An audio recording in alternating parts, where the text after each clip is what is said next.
Assalamualaikum warahmatullahi wabarakatuh. Perkenalkan, saya Saiful Zahamullah, NIM 234010015 dari Prodi Farmasi. Di sini saya akan menjelaskan tentang termodinamika 2. Apa termodinamika 2?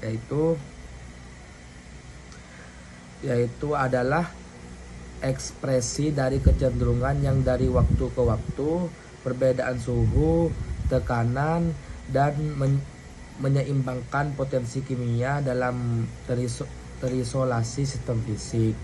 Dari keadaan kesetimbangan termodinamika, hukum menyimpulkan prinsip peningkatan entropi dan menjelaskan fenomena irreversibilitas di alam.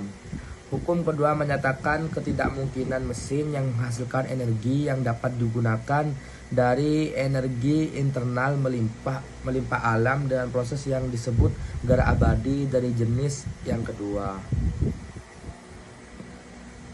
Macam-macam hukum termodinamika 2 yaitu 1. Arah aliran kalor. Kalor mengalir secara spontan atau alamiah dari benda bersuhu tinggi ke benda bersuhu rendah dan tidak mengalir secara spontan dalam arah kebalikannya.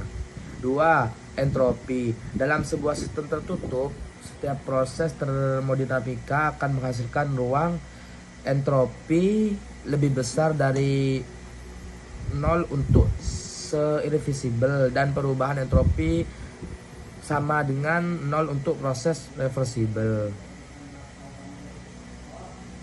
Arah proses hukum termodinamika 2 yaitu 1. Proses termodinamik yang berlangsung secara alami seluruhnya disebut proses irreversible. Proses tersebut berlangsung secara spontan pada satu arah, tetapi tidak pada arah sebaliknya. Contohnya, kalor berpindah dari benda yang suhu tinggi ke benda yang bersuhu rendah.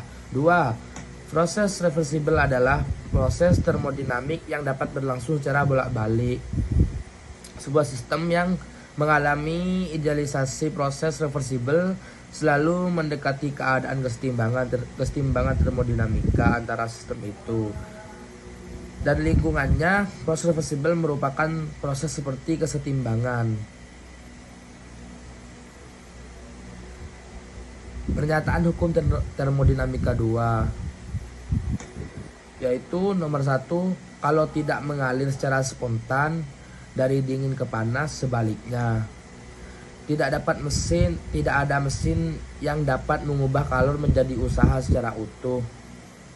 3. Setiap sistem terisolasi condong menjadi acak. Sistem terbuka dapat menumbuhkan keteraturan. Sekarang lanjut ke entropi, hukum termodinamika 2. Entropi adalah salah satu besaran termodinamika yang mengukur energi dalam sistem persatuan temperatur yang tak dapat digunakan untuk melakukan usaha. Semakin acak benda semakin homogen, yaitu entropi besar. Tidak acak, tidak homogen, entropi kecil. Acak, homogen, entropi besar. Secara alamiah atau spontan, sistem akan selalu menuju homogen, menjadi lebih acak, sehingga entropi akan selalu semakin besar, perubahan entropi positif. Dalam termodinamika, ketika ada perbedaan suhu, sistem akan selalu menuju suhu yang homogen atau kesetimbangan termal. Cukup sampai di sini. Bila ada salah, saya mohon maaf. Assalamualaikum warahmatullahi wabarakatuh.